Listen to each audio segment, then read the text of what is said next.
আমার এলাকার ছোট ভাই রফিকুল ইসলাম মাদানি ছোট মানুষ, এরপরে ছেলেটারে বাদ দেয় নাই। কথা বলেন ঠিক কিনা? যখন আমরা অত্যাচার জুলুম নির্যাতনের স্টিম রুলার সহ্য করছিলাম, যখন কোনোভাবেই কোনো কিছু করতে পারছিলাম না, আল্লাহ তাআলা কবুল করে ফেলেছিলেন আমাদের ছোট ভাই আমাদের সন্তানের মতো এই কলেজ ভার্সিটির ছাত্ররা। আল্লাহু আকবার। এরা এমন ভাবে এক আন্দোলন করেছে, গণ অভ্যুত্থান করেছে, বৈষম্য বিরোধী ছাত্র আন্দোলনের ব্যানারে আমার কওমির ছাত্ররা পর্যন্ত মাঠে নেমেছে। এদের আন্দোলনের পাওয়ারে এই বাংলার স্বৈর শাসক শেখ হাসিনা দেশ ছেড়ে পালাইতে বাধ্য হয়েছে। চিৎকার করে বলেন ঠিক কিনা? আপনারা জানেন দীর্ঘ 16 বছর যাবৎ আমরা এই দেশে মুসলমানরা বসবাস করছিলাম। যদিও মুসলমান বসবাস করছিলাম সংখ্যা লঘুর মতো। কেমন জানি বারবার মনে হচ্ছিল এই দেশটা ভারতে চালায়, কেমন জানি বারবার মনে হচ্ছিল এই দেশটা নরেন্দ্র মোদীর আন্ডারে একটা প্রদেশের মতো আছে। এই দেশে আমাদের স্বাধীনতা ছিল না, দেশটা স্বাধীন হয়েছিল, আমরা স্বাধীনতা পাই নাই। কথা বলেন ঠিক কিনা? বিশেষ করে দাড়ি টুপিওয়ালারা আমাদেরকে জঙ্গি বলে বারবার গ্রেফতার করে হয়েছে।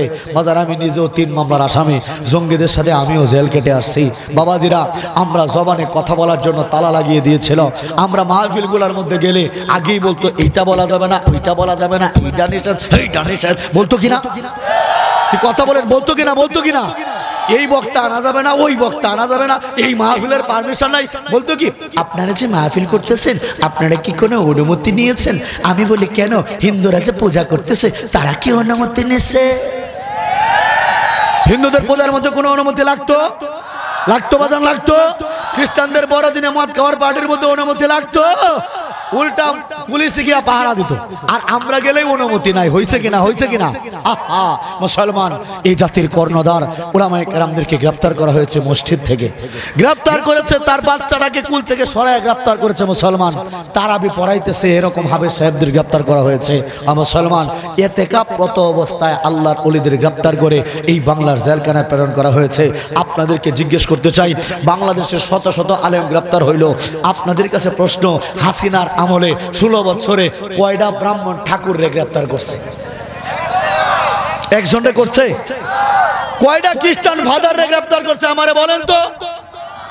অথচ বাবুনগরের মতো লোক, আল্লাহ সাইকুল হাদিস ইবনে সাইকুল হাদিস মামুনুল হক সাহেবের মতো লোকদেরকেও জেলখানায় বন্দী করছে। খালেদ সাহেবের আইবি সাহেবের মতো লোকদের, জুনায়েদ আলাবি সাহেবের লোকদের জেলখানায় বন্দী করছে। আমার এলাকার ছোট ভাই রফিকুল ইসলাম মাদানি ছোট মানুষ, এরপরে ছেলেটারে বাদ দেয় নাই। কথা বলেন ঠিক কিনা?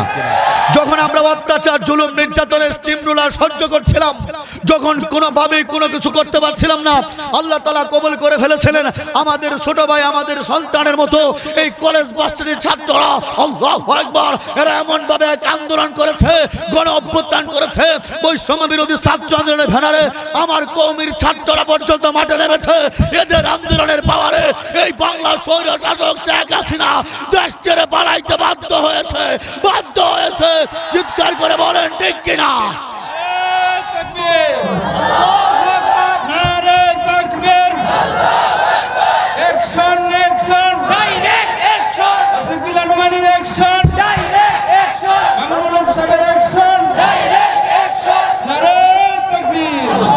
ভয় পাচ্ছেন না তো নাকি? কলেজা বড় আছে তো? আমি আগে কিন্তু বলে দিয়েছি, যাদের হার্টের সমস্যা, কলিজা ছোট, আগে চলে গেলে ভালো হয়। যা করা থাকবেন, বাঘ থাকলে থাকেন। আছেন? জোরে বললে আছেন তো ইনশাআল্লাহ?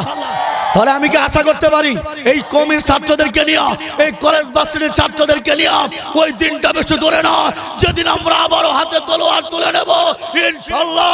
এই বাংলার বুকে ইসলামী হুকুমত কায়েম করার জন্য আমরা ময়দানে নামবো ইনশাআল্লাহ। কারা কারা তৈরি? জোরে বলেন না আল্লাহু আকবার। আরো জোরে আল্লাহু আকবার। আল্লাহ তুমি এই বাদ দিলে কবুল করো, বলেন আমিন। ঠিক তো না? শক্ত শেয়ার দেন যে আল্লাহু আকবার। জোরে বলেন আল্লাহু আকবার। মুসলমান বাবাজিরা, আমরা কচিকাচা সোনামণি সহ মা বোন সহ সর্বপ্রথম শুকরিয়া আদায় করব সেই মহান আল্লাহ রাব্বুল আলামিনের, যে মালিক আমাদের দয়া করে মায়া করে 800 কোটি মানুষের ভিতর থেকে 200 কোটি জান্নাতি মুসলমানদের অন্তর্ভুক্ত করে হাসিনা মুক্ত বাংলাদেশে যে মালিক আমাদের বসাইছেন, এই মালিকের দরবারে শুকরিয়া আদায় করার জন্য প্রত্যেকটা ব্যক্তি দিল থেকে বলি আলহামদুলিল্লাহ। এরই সাথে শত কোটি দরুদ ও সালাম পেশ করছি আপনার আমার প্রত্যেকটা মুসলমানের কলিজার টুকরা, হৃদয়ের স্পন্দন, আখির জমানার পয়গম্বর হযরত মুহাম্মদ সাল্লাল্লাহু আলাইহি ওয়াসাল্লামের উপর। পাশাপাশি আমার এখানে আসার আগে আমি নেটের মধ্যে আপনাদের এলাকার গুগল ম্যাপটা দেখছিলাম। এর মধ্যে দেখলাম আশপাশে খ্রিস্টানদের গির্জাও আছে, আবার হিন্দুদের কামাখ্যা, কালী মন্দির ইত্যাদিও আছে আশপাশে, আছে না নাই? তো সব বেলায় চিন্তা করলাম এলাকাটায় যাওয়া আমার জন্য খুব জরুরি। সেই হিসাবে এখানে দাওয়াতের কাজ করার জন্য চলে আসছি। আপনারা কিছু মনে করবেন না, আপনাদের কোনো কথা আমার কাছে নাই। আপনারা আমার শ্রোতাও না, আমার শ্রোতা সব বাহিরে, দাদারা, দিদিরা, বৌদিরা। আর আপনারা যারা আছেন আপনারা আমার ভাই, আমিও বক্তা, আপনারাও বক্তা। রাজি আছেন? থাকলে বয়ান হবে, নতুবা জানগা। আছেন তো? সম্মানিত বক্তা সাহেবগণ, আপনারা শুনলে খুশি হবেন। একটা সুসংবাদ দিয়ে শুরু করি। হিন্দু বৌদ্ধ খ্রিস্টান ভাইদেরকে দাওয়াত দেওয়ার আগে একটা সুসংবাদ দিয়ে শুরু করি। আমি যখন কাফের মুশরিকদেরকে কালেমার দাওয়াত দিই, আপনারা শুনলে আরো খুশি হবেন যে আমি অদমের হাতে এখন পর্যন্ত প্রায় 393 জনের উপরে হিন্দু বৌদ্ধ খ্রিস্টান ভাই এই হাতে হাত রেখে কালেমা পড়ে মুসলমান হয়েছে। এখন আমি যখন এদেরকে দাওয়াত দেই, আমাকে বলতো কি জানেন, ওয়াসিক বিল্লাহ নোমানী সাহেব, আপনার ধর্ম যদি সত্যই হয় তাহলে আমাদের কাছে আসছেন কেন? আপনার রক্তের কেউ তো কালেমা পড়ে না। এই কথা নিয়ে আমাকে বারবার কটূক্তি করতো। আল্লাহ তাআলা আমার দোয়া কবুল করেছেন, এদের কটূক্তি শেষ করে দিয়েছেন। আমার আপন রক্তের দুই সহোদর বড় ভাই আলহামদুলিল্লাহ আমার হাতে হাত রেখেই কালেমা পড়ে মুসলমান হয়ে গিয়েছে। সুবহানাল্লাহ, জোরে বলেন না। কেতে আপনারা খুশি না বেজার? জোরে বলেন, খুশি না বেজার? হিন্দুরা খুশি না? খুশি? মারাত্মক মন খারাপ, মারাত্মক মন খারাপ। আরেকটা সুসংবাদ আছে, এটা শুনলে হিন্দুদের কলিজা নাড়া দিয়ে ওঠে। হিন্দুদের একজন গুরু আছে, বৈষ্ণব সন্ন্যাসী, উনি আমার মা। আমার মা 80 বছরের বৃদ্ধা মানুষ। হিন্দুদের অনেক মন্ত্র উনি জানেন। ওনার কাছে হিন্দুরা এসে দীক্ষা নেয়। আমাদের পীর সাহেবদের কাছে বায়াত হয় না, আমার মার কাছে হিন্দুরা এসে বায়াত হয়। ওনার পা ধুয়ে হিন্দুরা পানি খায়। এখন বুঝেন কেমন লোকটা আমার মা। দীর্ঘ 12 বছর যাবৎ আমি আমার মাকে দাওয়াত দিয়েছি। আপনারা অনেকেই চোখের পানি ফেলেছেন। আলহামদুলিল্লাহ, সকলের দোয়া আল্লাহ কবুল করেছেন। আমার দুঃখিনী মা, 80 বছরের বৃদ্ধা মা, আমি অধবের হাতে হাত রেখেই কালেমা পড়ে মুসলমান হয়ে গিয়েছি। জোরে বলেন না সুবহানাল্লাহ। কিয়াতে আপনারা খুশি না বেজার? কিন্তু হিন্দুরা, দাদারা, দিদিরা, নরেন্দ্র মোদী কাকুরা মারাত্মক বেজার, মারাত্মক বেজার। এর মধ্যে আরেকটা খবর পাইছি বাজার, হিন্দুদের মন খারাপের আরেকটা কারণ আছে। যুবক ভাইরা বলতে পারবে, আমি একটু স্মরণ করাই দিই। কিছুদিন আগে গত মাস অক্টোবর গেল, অক্টোবরের 13 তারিখে হিন্দুদের 5 জন ভগবান মারা গেছে। ঘুমায় পড়ছেন নাকি? তাজা আছেন নাকি? কয়জন মারা গেছে? জোরে বলেন কয়জন?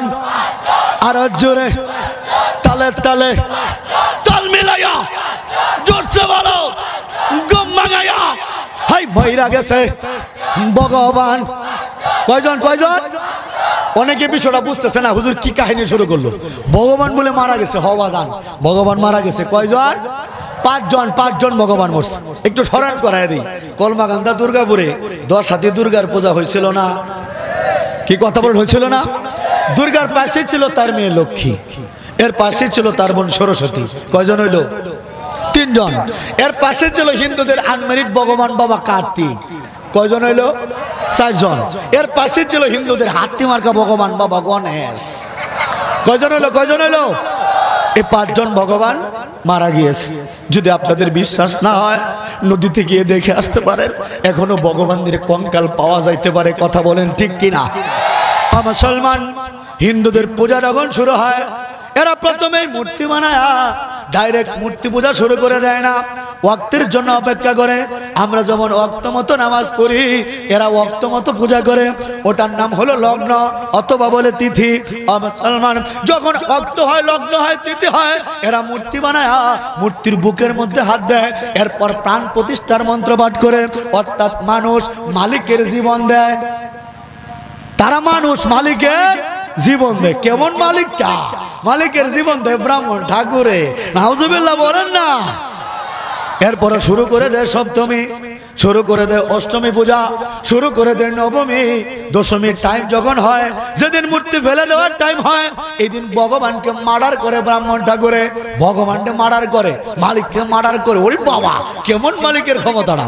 মালিককে মার্ডার কেমনে করে? মালিকের বুকের মধ্যে হাত দিয়ে এরা প্রাণ নাশের মন্ত্র পাঠ করে, গোপন একটা মন্ত্র ভাস করে দেয়। আমার কথা বুঝতেছেন আপনারা? গোপন একটা মন্ত্র ভাস করে দিচ্ছে বাদান। এরা ভগবানের বুকের মধ্যে হাত দিয়ে ভগবানের জানটা কবজ করার জন্য গোপন মন্ত্র বলে, যতেচ্ছং দেবী গমনম, দেবী গো যেটা মন চায় সেটা চলে যাও, এই কথা বলে ভগবানকে মার্ডার করে ফেলে। এরপর পানির মধ্যে ফারায়া ডুবায়ালা, চিৎকার করে বলেন কথা ঠিক কিনা? আচ্ছা, এই যে ভগবান জন্ম নিল আবার মৃত্যুবরণ করলো, জন্ম মৃত্যু কার হাতে? মানুষের হাতে। যে মানুষ তাদের মতে আমরা জানি জন্ম মৃত্যুর মালিক একমাত্র কে? আরে যে মালিকের জন্ম হয়, যে মালিকের মৃত্যুবরণ করাইতে হয় মানুষের মাধ্যমে, এই মালিকের পূজা করলে কোনো হিন্দু কোনোদিনও মুক্তি পাইতে পারে না, মুক্তি পাইতে পারে না। চিৎকার করে বলেন ঠিক কিনা? মুসলমান, এই মালিক তীরে নেওয়া করছে আমরা বিপদ। কি বলছি? বিপদ বলতে পারেন কেমনে? কয়েকদিন পর পর শুনবেন কলমাকান্দা দুর্গাপুরে মূর্তি ভাঙছে, মন্দির ভাঙছে। সারা দেশে মূর্তি ভাঙে, মন্দির ভাঙে। ভাঙে তো তারাই দোষ দেয় জামাত শিবিরের, দোষ দেয় বিএনপির ভাইদের অথবা দাড়ি টুপিওয়ালা হুজুরদের। কি কথা সত্য না মিথ্যা? মন্দির বাংলা মূর্তি বাংলায় দুষ্কারে বিএনপির, দুষ্কারী জামাত শিবির অথবা দাড়ি টুপিওয়ালা হুজুরদের। আর মাদ্রাসার ছাত্র ভালে তো কাঠজনীটা বাইরে যায়। কথা বলে না, কথা বলে না, ঠিক কিনা? এই কারণে এই বছর অনেক হুজুররা মন্দির পাহারা দিছিল। বলে গেছেন আপনারা? মন্দির পাহারা হুজুররা দেয় নাই, অনেক হুজুররা পাহারা দিছে। প্রশাসনের বাইরে সেনাবাহিনী সহ অস্ত্র নিয়া, বন্দুক নিয়া মূর্তিগুলারে ভগবানের বাঁচানোর জন্য পাহারা দিছে। আপনাদের কাছে আমার প্রশ্ন, ভগবানগুলোকে কি বাঁচাইতে পারছে? কি হইছে? মরে গেছে। আহারে ফারায়া ডুবায় আলছে। ইস, কত মায়া লাগতেছে না আপনাদের বাজান? হ্যাঁ, কেমন মালিকটা, মালিক রে হারায় ডোয়া হেলা। আচ্ছা বাজান বলেন তো, যদি আমরা এই কাজটা করতাম, এদের একটা ভগবানটা তুইলে নিয়ে আইসা যদি আমরা পানির মধ্যে ফালাইতাম, মামলা কয়টা হইতো? জোরে 100টা মামলা হইতো। কথা বলেন ঠিক কিনা? আরে ও হিন্দু ভাইরা, আমরা মন্দির আর মূর্তি না ভাঙলেও আমাদের নামে মিথ্যা অপবাদ দিতে পারো। তোমাদের ব্রাহ্মণ ঠাকুররা যে মূর্তির মার্ডার করে, ব্রাহ্মণের নামে কেন মামলা করা হয় না? চিৎকার করে বলেন কথা ঠিক কিনা? আল্লাহ আমাদেরকে বাঁচাইছে, এদের হাত থেকে আল্লাহ আমাদেরকে বাঁচাইছে। আপনাদেরকে আগে থেকে মুসলমান বানাইছে আর আমার হিন্দুর ঘরে পাঠায়া এরপর ইসলাম ধর্ম দিয়েছে। এতে আপনারা খুশি না বেজার? জোরে বলেন না, জোরে বলেন না, খুশি না বেজার? আল্লাহু আকবার, আল্লাহু আকবার। জোরে বলেন আলহামদুলিল্লাহ। যদি মালিক ইসলাম না দিত, যদি মালিক আমাদেরকে মুসলমান না বানাইতো, আজকে আমারও চিতার মধ্যে আমার বাবারে যেমন পুরাইছে এমনি তো পুরে ফেলতো। কথা বলেন ঠিক কিনা? আর এখন আমি আপনাদের কাছে আসছি, এমন এক ধর্ম মালিক দিছে, সেই ধর্মের নাম ইসলাম। আর ইসলামের ব্যাপারে আল্লাহ রাব্বুল আলামিন সূরা আলে ইমরানের 19 নম্বর আয়াতের মধ্যে আল্লাহ স্পষ্ট বলে দিয়েছেন, ইন্নাদ দীনা ইনদাল্লাহিল ইসলাম। আল্লাহর নিকট একমাত্র মনোনীত ধর্মের নাম হলো ইসলাম। সুতরাং ইসলাম ব্যতীত অন্য কোন ধর্ম, অন্য কোন তন্ত্র, অন্য কোন মন্ত্র, অন্য কোন গ্রন্থ আমার আল্লাহর নিকট কোসমিন কালেও গ্রহণযোগ্য নয়। একমাত্র সত্য ধর্মের নাম, একমাত্র মুক্তির ধর্মের নাম। এই কথা যখন আমার মাকে বলেছিলাম, ও মা, ও ব্রাহ্মণ ঠাকুর তোমরা শোনো, আমার আল্লাহ ইসলামটাকে একমাত্র সত্য বানাইছেন, আর কোনোটাই গ্রহণযোগ্য নয়। হিন্দু বৌদ্ধ খ্রিস্টানদের ধর্মটা এটা গ্রহণযোগ্য নয়। আমার মা আমাকে বলতো, বাবা তোর আল্লাহ আমাদেরকে যে হিন্দু বানাইলো, বৌদ্ধ খ্রিস্টান বানাইলো, মুসলমানদের মুসলমান বানাইলো, এটা তো আল্লাহই বানাইছে, আমাদের হিন্দুদের কি দোষ? আমরা কি ইচ্ছা করে হিন্দু হইছি নাকি? তোর আল্লাহই তো আমাদের হিন্দু বানাইছে। এরকম প্রশ্ন হিন্দুরা করে কিনা? যদি হিন্দুদেরকে আপনারা দাওয়াত দেন, যারা দাওয়াতের কাজ করেন,